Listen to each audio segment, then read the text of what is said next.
the quote that I got from the website, which was around Mm. making for change, seeking to increase kind of well-being and reducing kind of offending rates amongst participants by them, getting a professional skill and qualification and a supportive environment.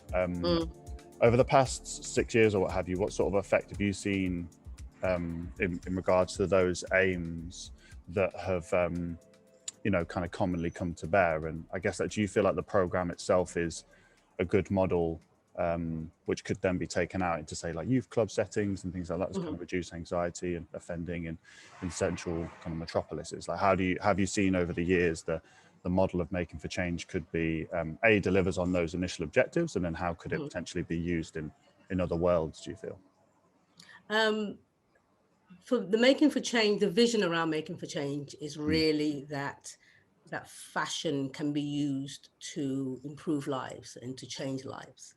And I think, I'm relatively new to joining Making for Change, even though I've worked with them when I was with CFE. But from what I've seen and from what I've talked to the rest of the team, it has made a huge impact. The training that the women, because it predominantly started in Downview, as you saw from the website, and over that time, there's been over 80 women that have joined in and participated in the training programs. And we've got about 52, over 52 of them came out with a level 1 qualification, maybe 15 came out with a level 2 industry recognized qualification, to help them ideally be able to sort of enter the clothing industry as a long-term goal. They've engaged with UKFT in the past. They've had visits from other manufacturers just to sort of open up that door and open up those conversations. And it gives the women that confidence that when they do come out, that they have opportunities and that they can have the confidence in being able to change their future outlooks. And just having recognition from people in the industry saying, yep, you've done a good job. Yep, you've got this qualification. Yep, you've got possibilities. So that as an empowering tool, I think has been really amazing. And that was, within sort of the prison network and the prison operation as it has been since, I think since 2014 with Downview, but previous to that at Holloway. And I think that model, the idea behind Popular Works was sort of the next step. So when the women have come out, they've got this qualification. At Downview, at Popular Works, we can expand on that. They can get more experience. You know what I mean? Because we're actually producing stuff again for designers, for charities, for various other products that they can get involved in, enhance those skills to then take that next step into hopefully getting a job in the industry. So that's the route that we're trying to connect from one step to the next step, and then hopefully going forward. They've also found employment through London College of Fashion. So some of the women historically, they've done the program within Downview. They've been part of the prison system's ROTL program, which is release on temporary leave, which is basically a day out where they can come on and work and get that work experience. They've finished their time in prison. They've engaged in the ROTL process while they were in prison at London College of Fashion, have come out and have been employed by London College of Fashion.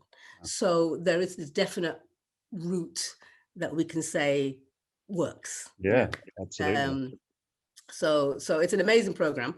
And then the Popular Works, yes, we're also, that through route from Downview, from women who are released from Downview, but also for the community. So we're right in the heart of Popular, which traditionally manufacturing in the UK have always been community-based. Your factory was within a bus ride or a walk away from where you lived. So it's always been a real community-based industry. So it's really good that we've brought that traditional part of it back, and and we're right in the heart of Popular, as you know. And so the aim there is to engage with predominantly women, but not exclusively women, in the community, to give them training.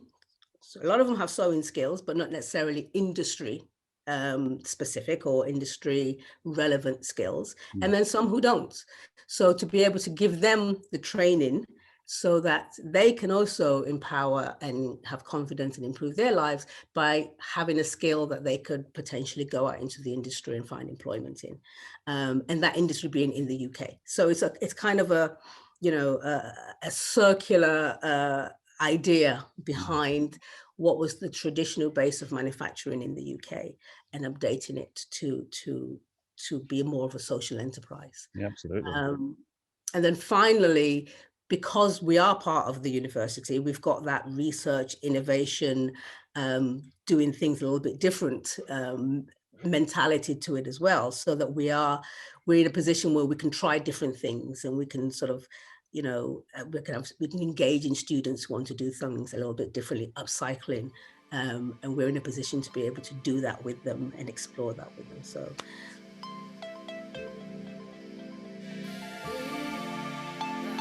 talked a bit about that, a bit about the idea of, you know, being unpopular and what it once was, and the sort of benefit I guess it has for the women coming out of prison into that community. But what do you sort of see as the peripheral benefits for, you know, as much for the ex-offenders as well as for the community that they're entering into, you know, which, as you say, Popular, you know, has a history in that space, but less so now, right? And a lot of it's just that's kind of well, I'd say London very much so anyway. Like the kind of manufacturing is very much done behind closed doors or in industrial parks and stuff like that.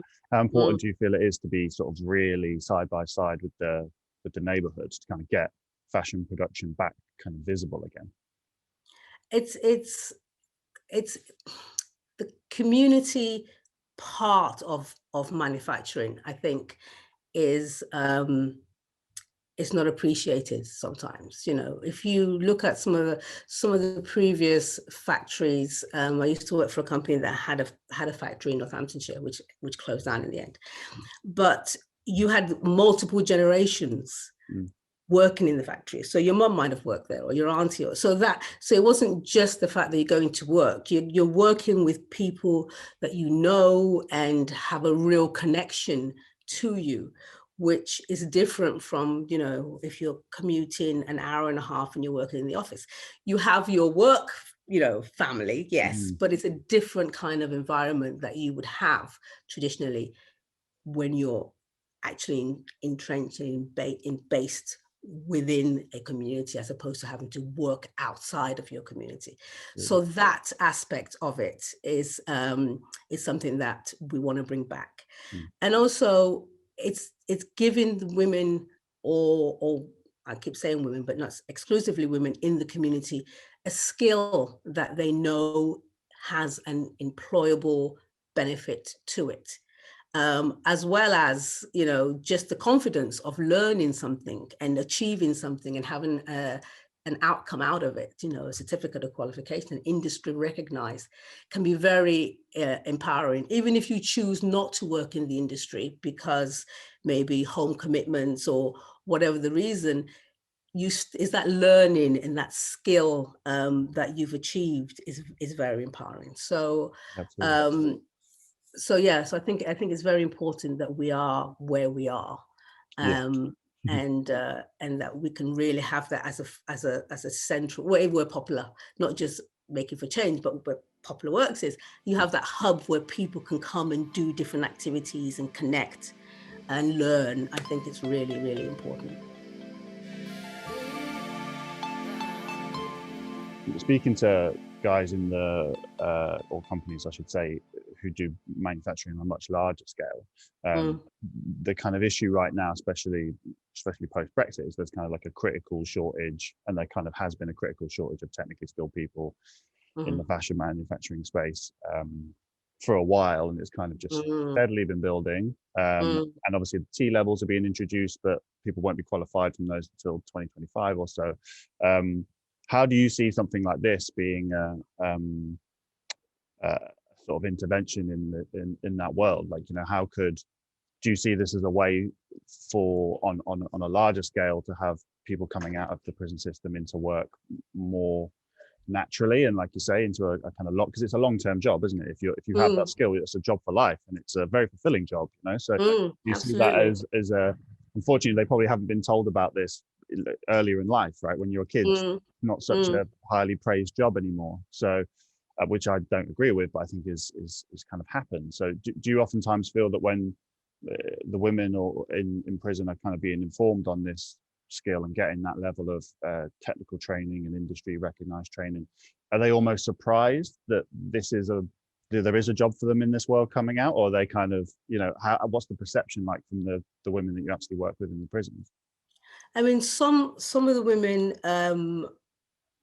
didn't know they could sew. They had, you know, they may have joined the program not because they specifically wanted to work in the industry, but because, you know, it's an activity that is on offer, and then found out that they've got a real talent for it and they've got a real skill for it.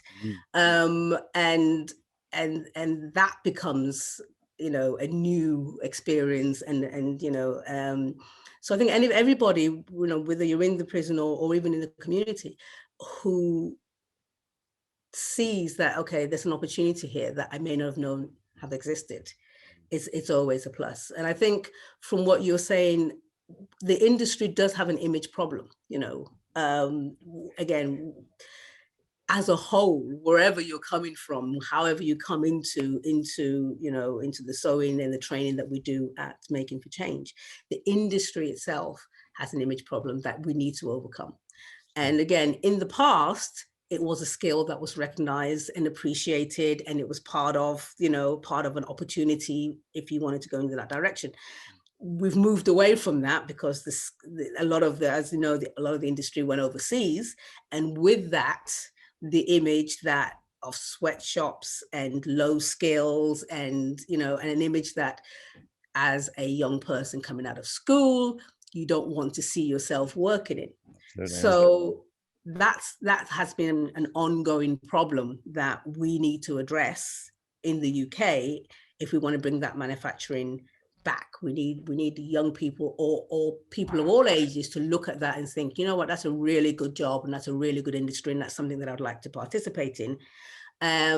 So that's something that I think we're helping with, because our space is really cool. It's a really nice space, and we're doing interesting things because we have young designers or women or people who are interested in sustainability and upcycling. So they're bringing different ways of making things. Right. So you look at that and that's like, oh, that's quite a challenge. How are we going to do that? So that's quite nice to have that sort of interspersed with normal everyday sewing. But it's a real skill, and we need to be able to tell people that this is something that you could do. You know, and I'm talking about British people, because a lot of the industry have been populated with people outside of Britain, whether it's people from the EU or people from, you know, an Asian background or Turkish background or various other communities who see it as a skill, whereas we've lost that sort of tradition of appreciating what sewing skills or manufacturing or pattern cutting or all of those really skilled jobs are actually something that are worth doing and are beneficial and rewarding.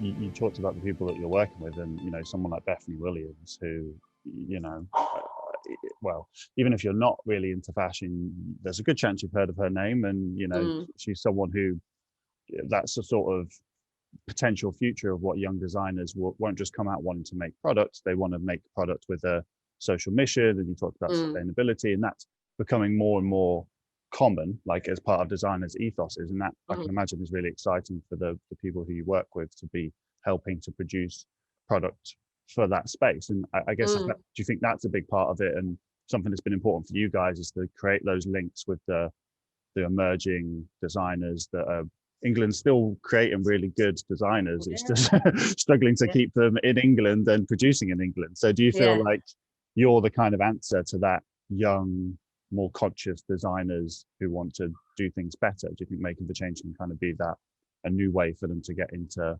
manufacturing their products. Absolutely, and Bethany has been great. She's been working with Making for Change from the very beginning of her sort of brand. You know, she's been working with them longer than I have, and she's just been an amazing sort of ambassador for what that can be, and for us, you know, she's been amazing. And we've had people contact us because they saw her, you know, her collection, or they read about what she was doing, and then they found out where she was doing it, and then they've contacted us and said, we'd like to do something like that. Right. So so absolutely, I think she's been really instrumental in sort of leading that charge towards how you can look at fashion differently and how you can manufacture differently, and that social element of your brand, because it's very, you know, central to sort of who she is and what her brand is about, and a lot of people have been inspired by that. So so it's a very exciting time, I think, in the industry as a whole, because people are looking at things differently, and they are looking at, okay, it's not just about making money, it's about how we make what we make and who we make it with. So we are getting a lot of contacts from, you know, young designers or even career changers, you know, people who maybe they were an accountant, but they've always wanted to do fashion design. Amazing. And upcycling and remaking things. We have a lot of, you know, inquiries as to people wanting to get started in that, and could they work with us, and how could they work with us in doing that. So that's really exciting. And I think that on the other side, the flip side, from us making it, from the making it side, is kind of like, oh, this looks quite, you know, this is cool. What are they doing? How do we do that? So I think that's something that working with us, whether you're training with us or you're, you know, part of the community training scheme that also has work placement in the production side, there's a lot of exciting, interesting things in manufacturing that that the community can get involved with, that young people can get involved with.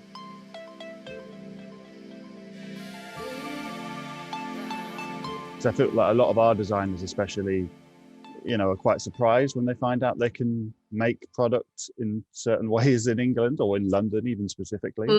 Especially graduates, they kind of think, oh, I've never been told where to go or who does it and how they do it. Like, do you have to sort of hold hand a little bit, or kind of, you know, what's the process like when a new designer kind of comes to Making for Change?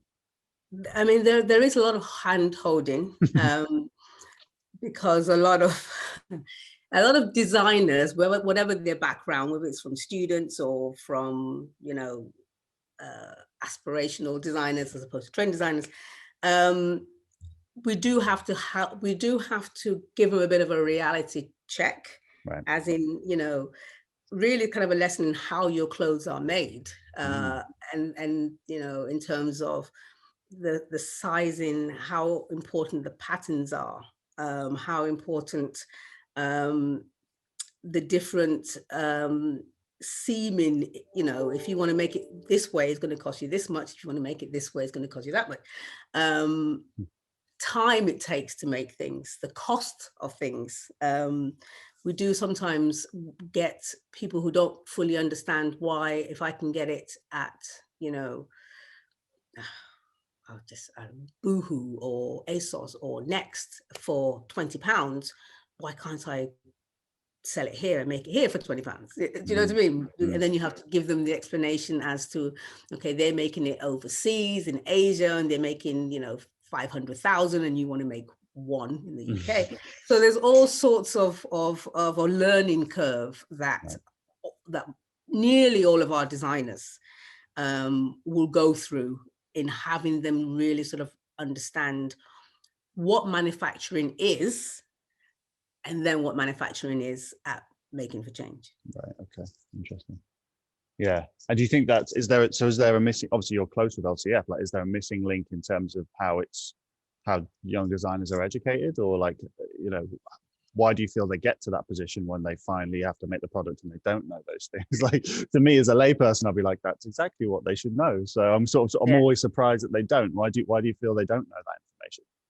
I think there has been a missing link, and I think the industry as a whole has recognized that there has been a missing link. And now you've got courses that are, really seeking to address that.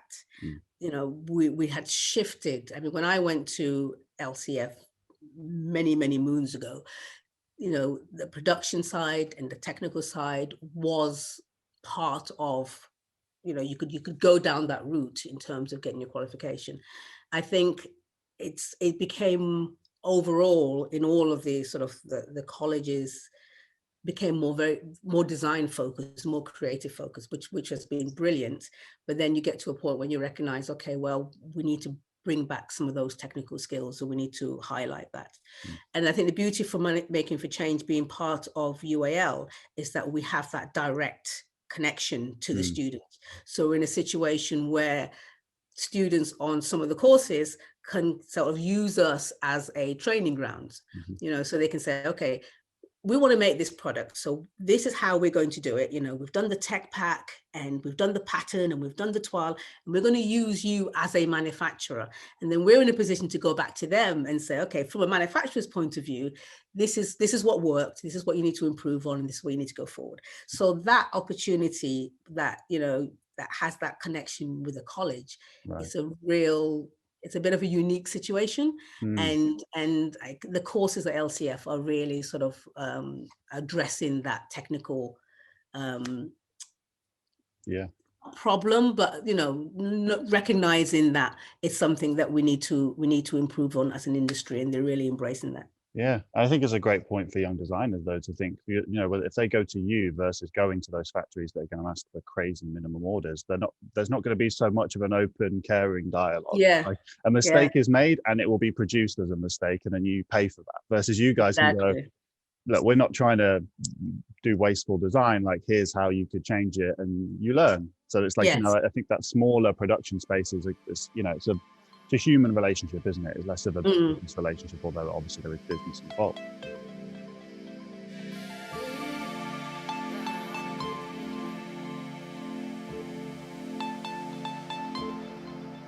Do you think, in terms of, looking at the landscape of more manufacturing potentially being done in the UK in the next, 10 to 20 or 30, and the kind of designers you're working with, do you feel like, with smaller production spaces like you have in more interesting areas and what have you, do you feel like that sort of serves the future needs much more than, maybe what we've had for the past, I don't know, maybe 20 or 30, which has been this sort of mass creation of big units of similar-ish design? Do you feel like you're kind of perfectly poised to make, I don't know if you want to have more Making for Change units around London or what have you, but do you feel like that's the sort of new model which suits kind of young designers better, is this idea of really close, localized production, which is more human, and obviously the great part for you guys is the social end to what you do. Do you think more Making for Changes around London over the next 20 whatever how many years is the right method, or is it about kind of,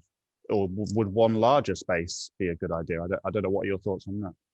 I think it's a balance. I think we've got the room in the UK. I mean, we're never going to be making the mass, production that you make in Asia, because it wouldn't make sense for us to make it here. Just on a purely cost level, we could, that's not something that we would compete with, and it's not something we should compete with. And I think the landscape, universally really is, do we need to be making, hundreds and hundreds and hundreds of thousands of something? So I think the benefit that we have in the UK is that we can make smaller, we can make quicker, which means that we can still service the bigger retailers in making small, small to them, not small to a, compared to a designer, but for on the bigger picture of a huge company like Next or ASOS or whatever, they could be relatively small units for them that we can turn around quite quickly. So I think there's a space for the bigger factories in the UK, and I think that needs to be expanded. And then there's also spaces for the smaller units like ourselves, who really don't make, hundreds of thousands or excuse me. But again, we can service the smaller brands and the smaller designers who are also up and coming, or who don't want to become this big juggernauts, and they want to be able to be quite nimble. And then you've got that, the carbon footprint. So they want to make locally and sell locally, and so I think the industry as a whole, there's lots of holes that we can fit in terms of just expanding the UK garment manufacturing industry. I don't think we're necessarily one or the other. I think there's spaces for all, and we really should be looking at that as a whole picture and where individuals fit in.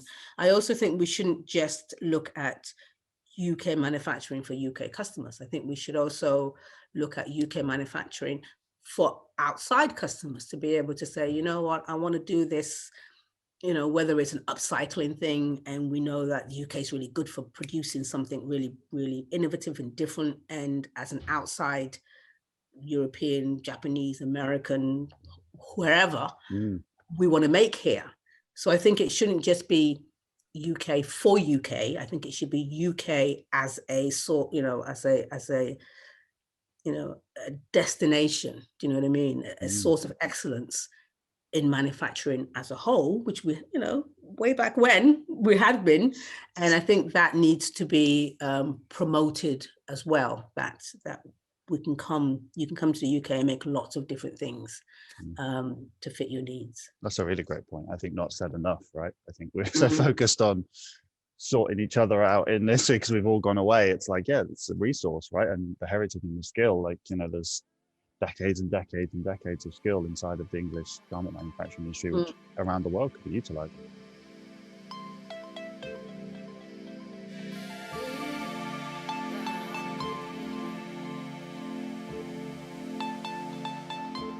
I mean, I think we need to promote ourselves more. We need to promote manufacturing as, it sounds a bit sort of cliche to say as something cool, but we need to promote it as something cool. You look at tech and you think, oh, even if you're not in tech, you just think, oh, tech is cool.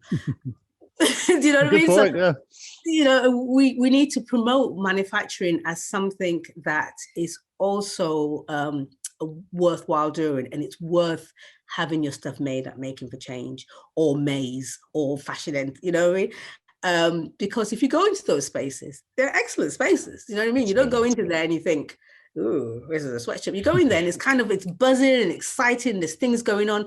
And when you visit these spaces, they're actually probably more interesting than the general public would think. So I think we need to promote not just made in the UK, but made by boom in the UK. And this is why it's good that they make it. And this is who they are. And this is who they work with, so that we are more invested in not just the brand of Bethany Williams, as an example, but where her whole journey, where she makes it, why she makes it. And that's what we're buying into. And I think we need to try and just get that message out across all different levels. The other thing that I always, we talk about companies like Boohoo, and we say, oh, it's fast fashion and, it's not sustainable. But they serve a base of people who can afford that level. A lot of young people, they want something that is affordable for them. So how can we make something that's affordable for people who can't afford the next level or the higher level, but they still want to be sustainable? So how can we make in the UK, make things that are sustainable, that fits that need, but can be more accessible to more people? So I think that's a challenge that we need to look at. I don't think fast fashion should be vilified completely. We are over consumers, and I think people are changing the way they think about what they buy and how much they buy. But we also need to be conscious that not everybody can save until they can buy this one thing. Yeah. How can we make all levels a little bit more sustainable, and can we do that and have that be made in the UK? How that's, how can we do that? Because being made in the UK is inherently more expensive than being made elsewhere, if you're talking en masse, if you're talking, like a huge amount, but those sort of conversations. And I think companies like Fashion Enter are really sort of addressing to make things on that more affordable range, but that can still be made in the UK. So I guess long story short, we need to make our industry more visible.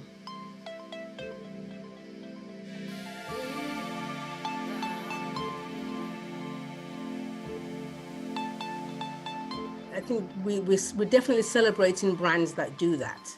Yeah. The Everlanes we look at them and say, you know what, look at what they're doing. Do you know what I mean? They're showing you the price breakdown, and maybe not everybody wants to do it in that way, but there are more and more brands that I see when you go on their website, and they will say, we make it with this company, and this company is based in, I don't know, Wales somewhere, and the wool comes from their sheep, and so the ones where they have a really nice story behind it, normally involving the countryside and animals and that full, sort of vertical from fiber to finish kind of thing. You see a lot of that's highlighted, but I think we can also highlight the fact that we make with this great London factory. And they've been around for 20 years and blah, blah, blah. Or we make with this great factory and they've been around for 3 years and they're innovative and do you know what I mean? So I think historically, designers used to be very closed in who they manufacture with in broadcasting that. Some of that had been because the manufacturers have been quite small and you don't want to overwhelm them, because if everybody knows that I'm making there, then they'll have so much business they won't be able to make for me. But I think that mindset might be changing and people are not, so closed about who makes with them. Obviously, the manufacturer can't broadcast that without the permission of the designer. They shouldn't broadcast it without the permission of the designer, but it would be nice if that synergy was there so that the designer or the retailer feels that they can also have that manufacturer be part of the story of who they are and who they're promoting. So that would help. And the retailers as well. Do you know what I mean? It's not just on the designer brands, the retailers. Ultimately, that's where we all get our stuff from, mostly, So if they can also share that.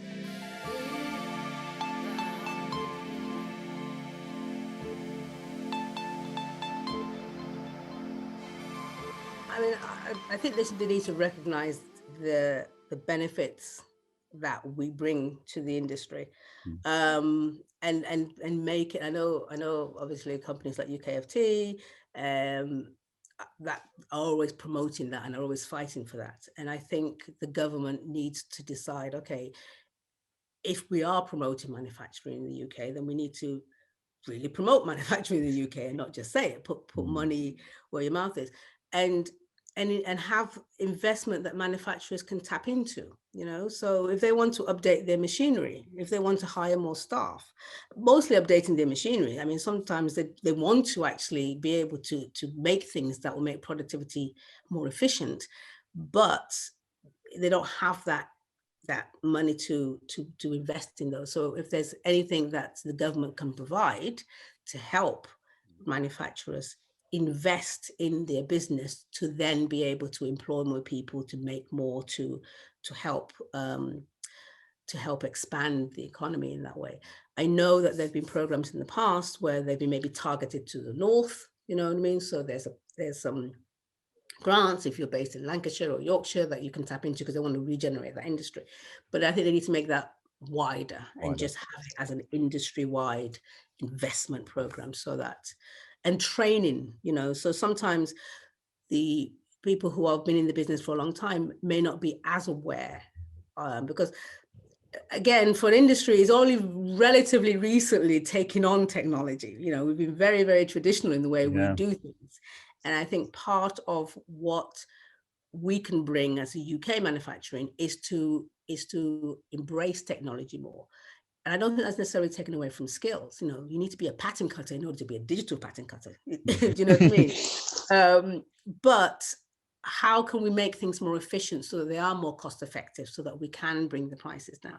So training programs perhaps for manufacturers that they can tap into specifically for manufacturers as to what's out there. And then if they see what's out there and they want it, then they need to have government support enabled to be able to buy it.